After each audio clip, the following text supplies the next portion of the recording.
Bonjour à tous et à tous, c'est JL Freeman 4 de la tribu Test et aujourd'hui nous allons tester un jeu qui s'appelle The Island, un jeu conçu par Julian Courtland Smith et qui a été distribué chez Asmodée pour la version française. C'est un jeu pour 4 joueurs, les parties durent environ, on va dire 40-45 minutes. Et le jeu est accessible à partir de 8 ans. Dans The Island, vous dirigez donc de valeureux explorateurs en mission sur une île dangereuse, dissimulant de fabuleux trésors. Mais un volcan autrefois éteint a décidé de donner de la voix, la terre se met à trembler et l'île s'enfonce sous la mer. Vous devez sauver un maximum de vos aventuriers pour remporter la partie. Alors, dans la boîte de jeu, on peut voir différents pions en bois. Qui vont représenter là pour le cas un monstre marin. Nous avons 4 couleurs qui représenteront donc nos naufragés. En dessous, il y aura, comme vous pouvez voir, un chiffre différent qui va jusqu'à 6, qui aideront à calculer à la fin les points de victoire. Et nous avons également en pion des bateaux qui pourront servir à nos naufragés pour se déplacer sur l'eau, toujours en bois, donc c'est plutôt de la bonne qualité de produit. Et on a un dé spécial pour faire apparaître le monstre et les différentes tuiles qui vont constituer l'île en question. Donc nous avons de la forêt, nous avons du sable et évidemment des montagnes. Alors ce qui est très bien fait par contre, et ça on peut le noter tout de suite, c'est que même si les gens éventuellement confondraient entre les pions, on voit que voilà, il y a différentes épaisseurs. Donc pour représenter un peu de relief, le sable est donc très fin et on voit vraiment une différence. Voilà. Donc ça donne un certain relief à votre île, et surtout pour les enfants s'ils ne savent pas trop, bah, au moins on leur dit du plus fin au plus gros. Nous avons également un plateau de jeu qui représentera l'île. Donc on va vous montrer ça tout de suite. Un plateau de jeu hexagonal, avec des cases hexagonales. Voilà. Alors ce plateau de jeu vous permet de constituer votre île. On ne le voit pas très bien parce que là il est vraiment très grand. J'essaye de reculer un maximum. Voilà. Donc qui va nous permettre de constituer notre île. Et c'est là-dessus que nous allons déposer nos tuiles pour la créer. Donc chaque partie est différente. Il n'y a pas une case spéciale pour poser une île. Donc chaque partie est différente. Pour commencer dans The Island, chaque joueur va donc choisir une couleur qui représentera ses naufragés sans regarder les numéros qu'il y a en dessous. Ensuite, chaque joueur va disposer sur, alors on peut le remarquer sur le tableau, des traits plus foncés. C'est la taille maximum de l'île, c'est-à-dire que toutes les tuiles que nous avons disposées sur le plateau ne doivent pas être sur la partie extérieure à cet hexagone-là. Par contre, à l'intérieur, on la monte comme on veut. Je vais vous montrer comment on fait. Chaque joueur va prendre dans l'ordre qu'il veut, face cachée, puisque derrière il y a des indications. Face cachée va déposer sur le plateau ses cartes. Chaque joueur donc on prend une tuile, forêt, montagne, et fait ce qu'il veut et place sur l'île, donc des naufragés, ces différentes hexagones. À la fin, toutes les tuiles sont utilisées et la partie pourra donc commencer. Voilà, nous avons disposé, comme si chaque joueur avait disposé donc un hexagone chacun à leur tour afin de former cette île. Donc vous voyez, ça fait une île différente à chaque partie. Nous mettons au milieu ce qui représentera le monstre marin qui peut tuer nos survivants. Et le but de ces survivants va être d'atteindre à chaque côté du plateau une île pour être escapé. Chaque joueur va prendre à tour de rôle un pion qui lui correspond à sa couleur et va le positionner sur un hexagone de son choix. Sachant que l'île va couler d'une façon très logique, c'est-à-dire que nous allons faire disparaître en premier le sable, ensuite ça sera la forêt, et en dernier, les rochers. Donc il est assez stratégique à mettre au départ un maximum de personnages Alors soit sur les bords parce qu'on est très près de l'île pour être sauvé, ou d'être plutôt sur les rochers, car on sait que c'est pas tout de suite qu'elle va couler et que dans ces cas-là, il y a moins de chances qu'on ait nos personnages qui meurent. Donc chaque joueur va disposer, donc chacun à leur tour, un pion, et ainsi de suite, jusqu'à que la totalité de l'île soit couverte par des naufragés.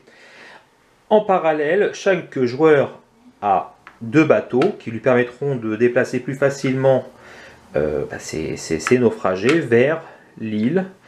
Donc chaque personne en a 2 et les place également où il veut. Alors sur le plateau, donc on va dire logiquement, si tout le monde est assez logique, on le colle plutôt côté île afin que les naufragés montent dedans. Et donc voilà, on va se retrouver dès la fin de mise en place. Voilà, nous avons disposé, donc chacun de notre tour, tous les joueurs, et comme vous pouvez constater, le tableau est donc complètement rempli. Un tour de jeu se divise par 3 phases. La première, le joueur actif va, dans un premier temps, pouvoir jouer une carte spéciale qui est révélée sous les tuiles. Chaque tuile a une capacité que je vous montrerai, mais au premier tour, donc, personne ne peut jouer de carte spéciale. On verra donc ça sur le second tour. Une fois que la personne a joué une carte spéciale ou non, il doit choisir de déplacer ses naufragés.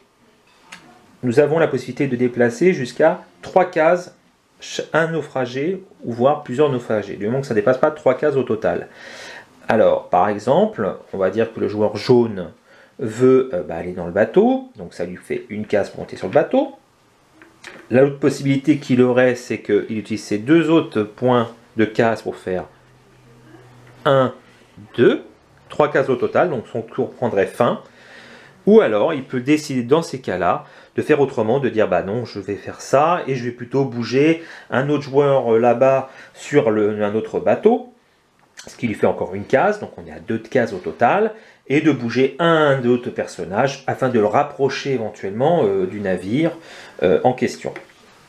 Une fois les 3 cases totalisées, le joueur doit enlever une tuile d'île afin de représenter donc ni plus ni moins le fait qu'elle coule. On commence toujours par le sable en premier et ensuite on enlèvera les tuiles vertes qui représentent la forêt qu'après, et en dernier les phases rocheuses.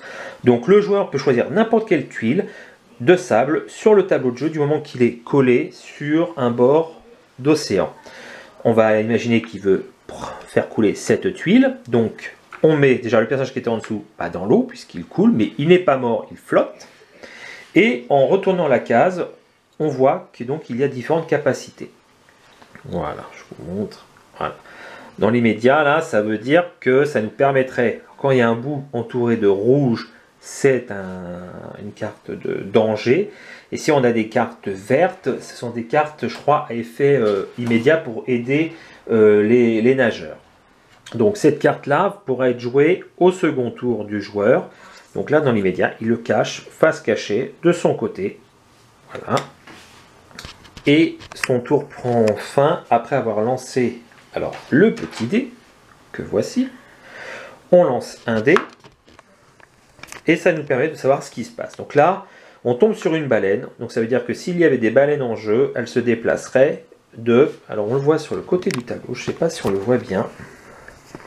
Mais sur le tableau du côté, on voit en petit cœur récapitulatif, donc un requin peut se déplacer de 2 cases, une baleine de 3, le monstre marin que d'une case, et il vous explique également ce qu'il peut croquer. Donc le monstre marin, il détruit les bateaux et les nageurs, le requin ne peut tuer que les nageurs, mais absolument pas sur un bateau, et les baleines, elles sont quand même sympas, donc elles tuent aucun nageur, mais par contre elles cassent les bateaux.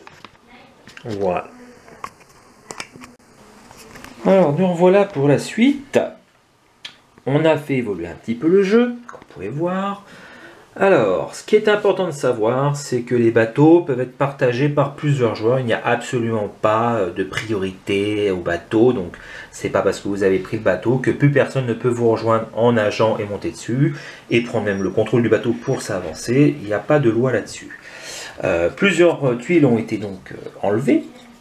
Elles ont généré des requins. Certains donc naufragés sont à l'eau. Et comme on peut voir, certains naufragés sont arrivés sur les bords d'îles.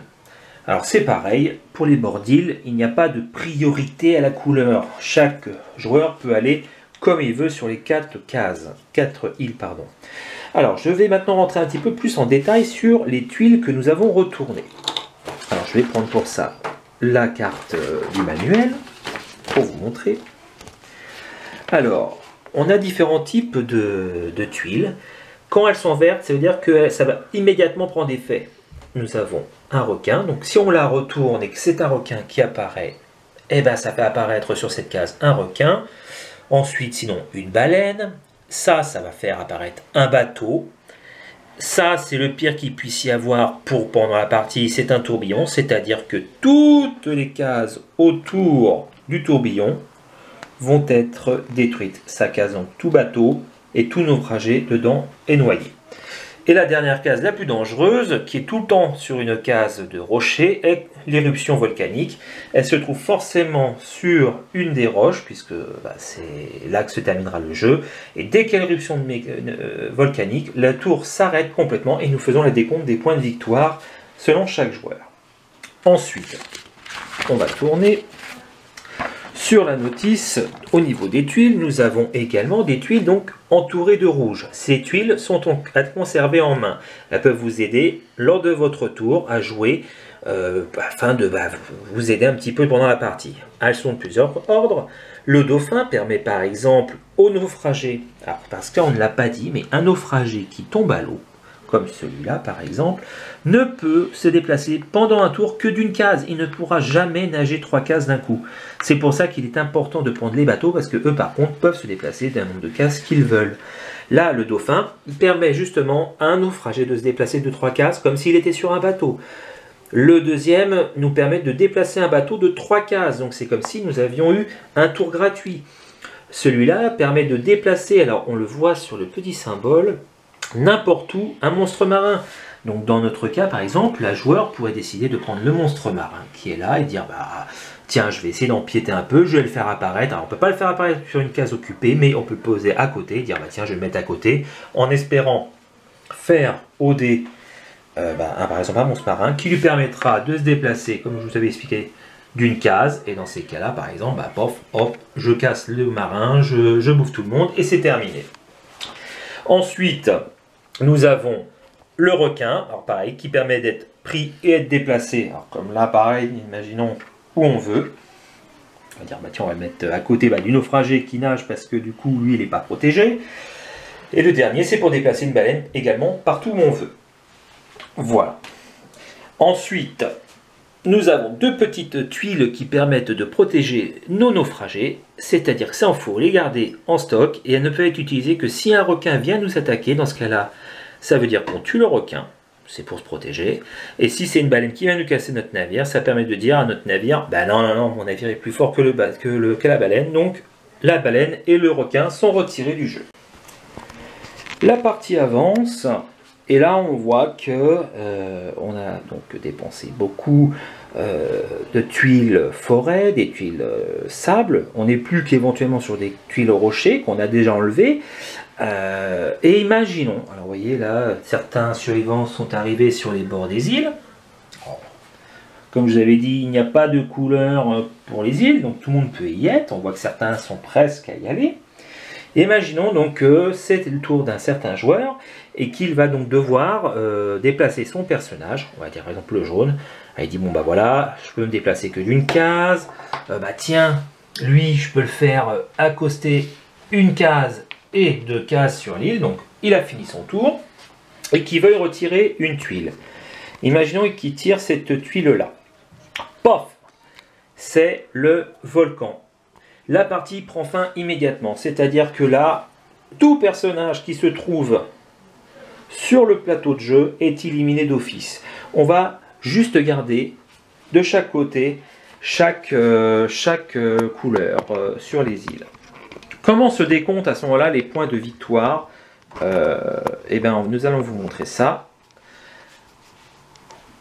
Chaque joueur va comptabiliser, alors sous son personnage, vous voyez, le nombre qui est indiqué. C'est pour ça qu'il est important d'avoir en tête que c'est pas parce qu'on a beaucoup sur les îles, même si ça aide un petit peu, qu'on va forcément gagner. Il suffit qu'on ait plein de personnages où le chiffre en dessous soit 1 ou 2 et que l'autre personne ait 3-4 personnages où il y a un numéro 6 comme on vient de voir. Du coup, la partie peut vite se terminer autrement que comme elle avait commencé. Donc, on va faire le décompte de la partie. Celui qui a le plus de points de naufragé remporte la manche et a donc déclaré le meilleur survivant de The Island. Voilà, voilà. Comment se déroule donc une partie de The Island? The Island, d'abord on va déjà faire le décompte plutôt des joueurs. Le joueur jaune a remporté la partie. Alors c'est vrai qu'il avait plusieurs pions en jeu, mais bon, il y a surtout des pions assez forts qui valaient 6, c'est le maximum qu'on puisse avoir, et il y en a certains qui valent 1. Donc là, pour le pion jaune, il a totalisé une vingtaine de points, alors que le vert n'a totalisé que 10 points, malgré qu'il n'y avait que 3 pions en jeu, parce que c'était assez élevé, et le pion blanc a perdu aussi, parce qu'il y en avait très peu, et le pion rouge également. Pour terminer, donc, The Island a plu donc, pour la plupart d'entre nous. Tu es d'accord avec moi? Oui. Donc c'est un jeu très sympa qui se joue en effet à 4 joueurs. Alors il faut savoir qu'une extension a été sortie depuis qui permet de jouer à 5-6 joueurs. Donc ça rajoute des nouvelles couleurs. Et des nouveaux monstres que je n'aborderai pas ici car sinon ça va complexifier le jeu alors qu'il n'y a pas besoin, mais sachez que ce n'est pas juste une question de pions qui est rajoutée, ils ajoutent des monstres marins différents, pas d'autres tuiles. Ce jeu est proposé à la vente alors, chez tous les bons spécialistes entre 30 et 35 euros et donc est à partir donc, de 8 ans. Voilà. Je vous souhaite une bonne continuation sur notre chaîne et je vous dis à bientôt. Salut!